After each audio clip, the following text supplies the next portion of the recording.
बिस्मिल्लाहिर्रहमानिर्रहीम। अस्सलाम वालेकुम। नेक्स्ट हमारा टॉपिक है जी डाइजेशन इन ह्यूमन। अब डाइजेशन असल में चीज क्या है? Digestion is a process of break down of large molecules into smaller ones. अब जो खुराक हम खा रहे हैं वो एक नवाले की सूरत में सेल मेम्ब्रेन से क्रॉस तो नहीं कर सकती, बल्कि जो प्रोटीन, जो कार्बोहाइड्रेट, जो लिपिड हम खा रहे हैं वो भी उस सूरत में नहीं आगे जा सकते जब तक उनको उनके छोटे अज्जा में तकसीम ना किया जाए। लिहाजा ये बहुत बड़ी जरूरी है कि पहले तो नवाले को हम उसको इससे सिंपल फॉर्म में यानी कि प्रोटीन, कार्बोहाइड्रेट, लिपिड में तकसीम करें, फिर उनकी भी छोटी फॉर्म में तकसीम करें ताकि सेल मेम्ब्रेन से गुजर जाए और जिस्म के सेल्स को एनर्जी प्रोवाइड करे। Digestion process of break down of large molecules into smaller once.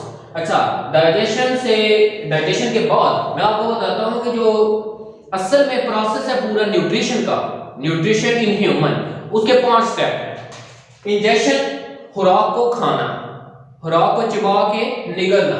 Digestion, खुराक को तोड़ के उसके छोटे अज्जा में तकसीम करना। अब्जॉर्प्शन, अब जो चीजें छोटी हो चुकी हैं जैसे प्रोटीन को अमीनो एसिड में कन्वर्ट कर दिया गया है, उसको ब्लड के अंदर अब्जॉर्ब होगी तो तभी जाके हमारे सेल्स को मिलेगी। अगर अब्जॉर्ब ना होगी तो वो तो फीसिस के जरिए बाहर निकल जाएगी। एसिमिलेशन यानी कि सेल उस एनर्जी को इस्तेमाल भी करे, उससे काम भी ले, तभी जाकर उसका फायदा होगा। और इजेक्शन, और बच जाने वाली जो चीजें होंगी उनको थ्रू फीसिस या फिर सेलुलर जो वेस्ट होगा उसके जरिए सेल से या जिस्म से बाहर कर देना। ये असल में जो डाइजेशन नहीं, न्यूट्रिशन इन ह्यूमन के ये 5 बेसिक स्टेप्स हैं, उसमें हमने अब पढ़ना है डाइजेशन। डाइजेशन असल में खुराक के मॉलिक्यूल्स को छोटे मॉलिक्यूल फिर उनके छोटे अज्जा में तकसीम करना ताकि सेल उनको इस्तेमाल कर सके। तो इनके लिए हमारे पास एक एलिमेंट्री कैनाल होती है और कुछ एसेसरी ऑर्गन्स होते हैं। इसके अलावा कुछ खास किस्म के एंजाइम्स भी होते हैं जो कि एसेसरी ऑर्गन या फिर ये alimentary canal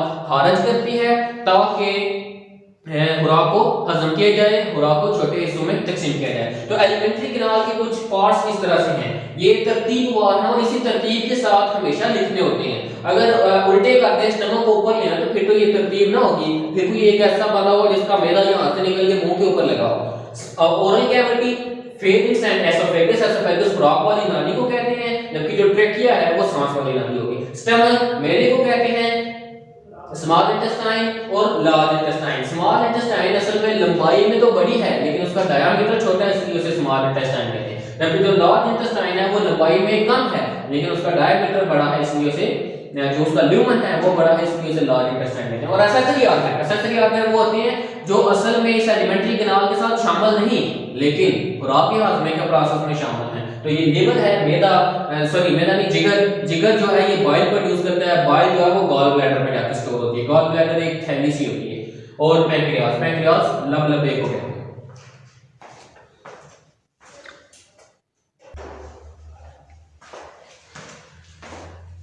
digestion in human में सबसे पहला जो पार्ट है वो ओरल कैविटी और फेरिंक्स का है। ओरल कैविटी असल में मुंह को कहते हैं।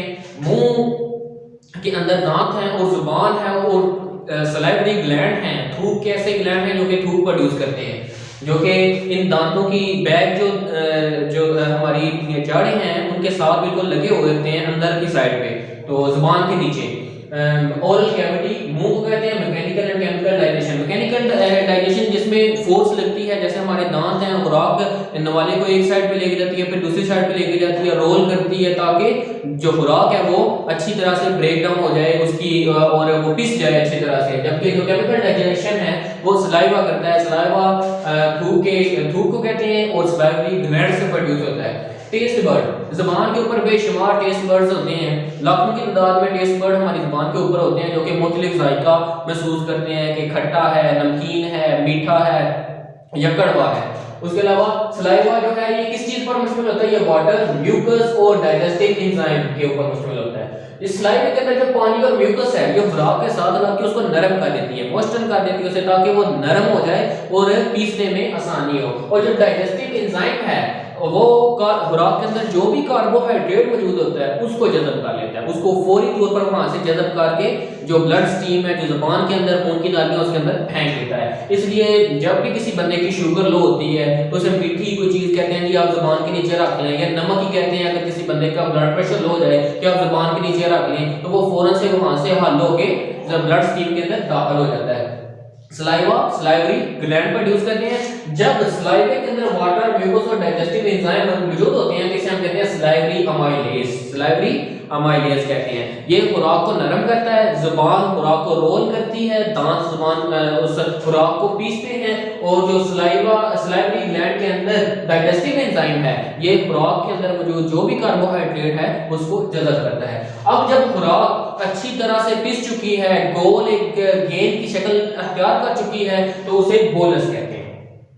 उस खुराक के गोले को किसका नाम देंगे? बोलस का। अब वो जुबान जो है उसे बैक साइड पे धकेलेगी, जो तालू है हमारे ऊपर वाले माउथ का ऊपर वाला हिस्सा, उसको वो थोड़ा सा ऊपर हो जाता है ताकि नेजल कैविटी, जो नाक की जो नाली है जो यहाँ पे तालू के अंदर आके खुलती है, वो बंद हो जाए और वो खुराक कहीं नाक की नाली के अंदर ना चली जाए। इसीलिए कहते हैं कि लेट के कोई भी चीज खानी नहीं चाहिए, क्योंकि उस टाइम वो नेजल कैविटी अच्छी तरह से बंद नहीं होती। जब आमतौर पर हम बैठे हुए या खड़े होकर खाना खाते हैं तो जब खुराक जुबान जो है वो खुराक के बोलस को पीछे की तरफ धकेलती है, तो जो तालू है वो ऊपर उठ के नेजल कैविटी को बंद कर देता है। Bolus is forced into pharynx, उसको पीछे की तरफ धकेला जाता है, जुबान की मदद से धकेला जाता है, जो तालू है वो ऊपर की तरफ लग जाता है, अब फेरिंक्स खुल जाता है। फेरिंक्स ये जहां पर लास्ट से हमें गला नजर आता है मुंह खोल के, उसे फेरिंक्स कहते हैं। अब फेरिंक्स, एपिग्लॉटिस क्या चीज है? एपिग्लॉटिस असल में एक ढकनानुमा चीज है जो कि जब खुराक अंदर जा रही होती है तो वो ट्रेकिया को ढांप लेता है, जब सांस अंदर जा रही होती है तो वो एसोफेगस को ढांप लेता है। ट्रेकिया सांस की नाली है, एसोफेगस खुराक की नाली है। जब खुराक अंदर लेके जा रहे होते हैं तो ये ट्रेकिया को ढांप लेता है, और जब सांस अंदर लेके जा रही होती है तो ये एसोफेगस को ढांप लेता है, ताकि अगर खुदा ना खास्ता कहीं खुराक खाते हुए ये खुराक का जो दाने हो या कोई भी नवाला हो या जो बोलस होगा वो कहीं ट्रेकिया के अंदर या सांस की नाली के अंदर ना चला जाए। Oesophagus 25 centimetre long. जैसे ही फेरिंक्स खत्म होता है, असल में फेरिंक्स खुराक का और हवा का मुश्तरका रास्ता है, इससे आगे जाके दोनों नालियां स्टार्ट होती हैं एपिग्लॉटिस के बाद। इससे आगे ट्रेकिया भी है और फिर एसोफेगस भी है साथ साथ ही। जो फेरिंक्स है ये मुश्तरका रास्ता है सांस का भी और खुराक का भी। अब एसोफेगस फेरिंक्स के बिल्कुल ही नीचे एसोफेगस स्टार्ट हो जाती है, जो कि यहां से लेकर मेदे तक जाती है। इसकी औसत लंबाई तकरीबन सारे जानदारों को मिला के कहते हैं कि इसकी 25 सेंटीमीटर होती है। औसत से मुराद होता है कि नॉर्मल इसका साइज इतना होगा। अब छोटा बच्चा है तो उसकी एसोफेगस डेफिनेटली छोटी होगी। अगर एक बंदा इसका कद बेशुमार लंबा है तो उसकी एसोफेगस डेफिनेटली बड़ी होगी। एसोफेगस फेरिंक्स के नीचे एपिग्लॉटिस से लेकर नीचे स्टमक तक जाती है, और पेरिस्टालसिस असल में उस बोलस को एसोफेगस के जरिए स्टमक तक पहुंचाने का जो प्रोसेस है उसको पेरिस्टालसिस कहते हैं। वो इस तरह से होगा, अगर फर्ज करें ये मेरे सामने जो दो हाथ हैं ये एसोफेगस हों तो ये इस तरह से धकेलेंगे उस खुराक को, इस तरह से पकड़ के उसको नीचे की तरफ धकेलेंगे। जैसे ही नीचे की तरफ धकेलेंगे ये नीचे की तरफ जाता जाएगा, ऊपर से वो दोबारा से बंद होगी और दोबारा से उस बोलस को कवर कर लेगी ऐसे। बिल्कुल अब मेरे हाथ में वैसे बंद तो नहीं हो सकते, अब ऐसे बंद होकर उसको नीचे की तरफ लेके जा रही है, जैसे ये मैंने तस्वीर बनाई इस तरह से। इसके अंदर ये बोलस होगा जो खुराक का गोला सा बना हुआ है, जो कि नरम हो चुका है, और डाइजेस्टिव एंजाइम जिसे सलाइवरी अमाइलेज कहते हैं वो उसके साथ अटैच हो चुके हैं। अब ये इस एसोफेगस से गुजरकर स्टमक की तरफ चला जाएगा और इसको पेरिस्टालसिस कहते हैं। जब किसी बंदे को वॉमिटिंग होती है किसी बैक्टीरिया जरासीम की वजह से या वैसे अपने मुंह में उंगली डालने की वजह से, तो ये पेरिस्टालसिस नीचे की तरफ जा रही है तो वो पेरिस्टालसिस ऊपर की तरफ आना शुरू हो जाती है। इसे कहते हैं ये एंटी पेरिस्टालसिस हो गया। एंटी पेरिस्टालसिस में ये जो मस्कुलर मूवमेंट होती है, असल में एक बार मैं बताना भूल गया कि जो एसोफेगस है ये मस्कुलर ट्यूब है, ये मसल्स है जो खुराक के बोलस को नीचे पुल कर रहे हैं। तो जब ये उल्टी तरफ से पुल करना शुरू कर देते हैं तो बंदे को वॉमिटिंग हो जाती है, जिसे हम उल्टी कहते हैं।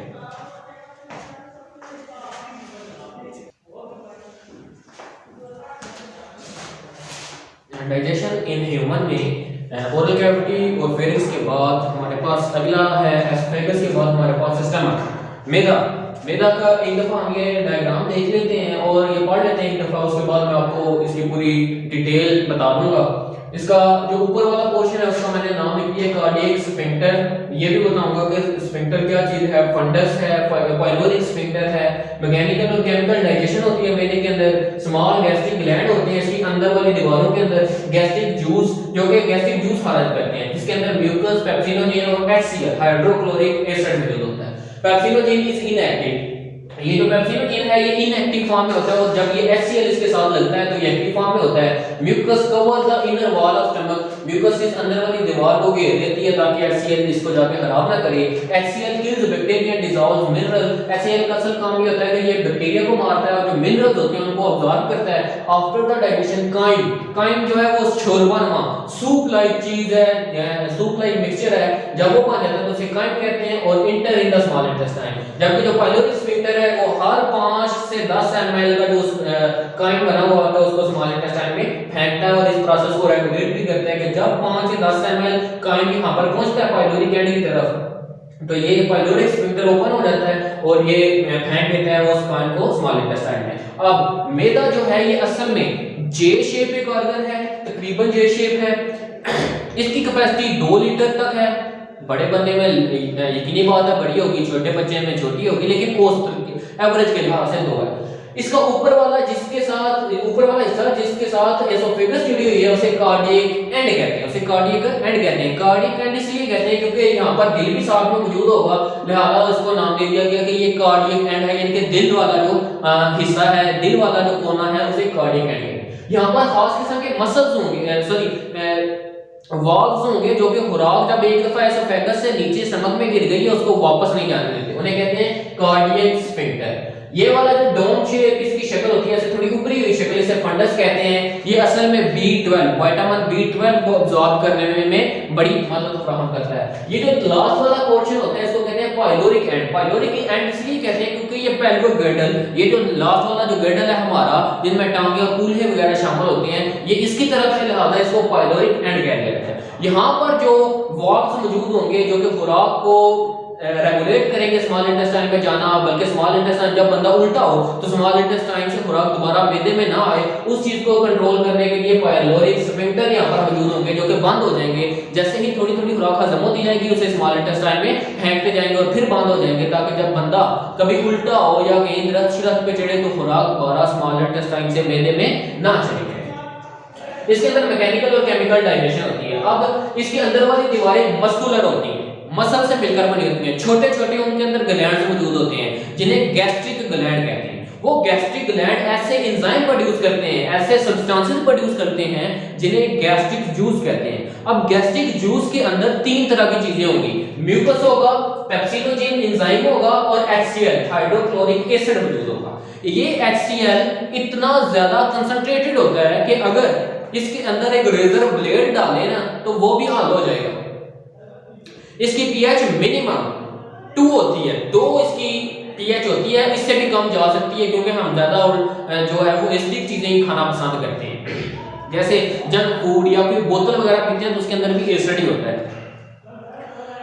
अच्छा, उसके बाद लेकिन ये क्योंकि इसके साथ बेशुमार सब्सटेंसेस भी लग जाते हैं, म्यूकस भी लग जाता है, पानी भी लग जाता है, पेप्सिनोजेन भी लग जाता है, इसलिए इसकी pH थोड़ी सी बढ़ जाती है। तो प्योरली एसिडिक नहीं रहती, एसिडिक रहती है लेकिन इतनी ज्यादा कंसंट्रेटेड एसिडिक नहीं रहती। अब इसकी दीवारें मस्कुलर हैं। आपने देखा होगा जब आपको भूख लगे ना, आप अपने मैदे के ऊपर हाथ रख के देखें, वो ऐसे ऐसे धड़कन की जैसे महसूस होती है उसकी वाइब्रेशन।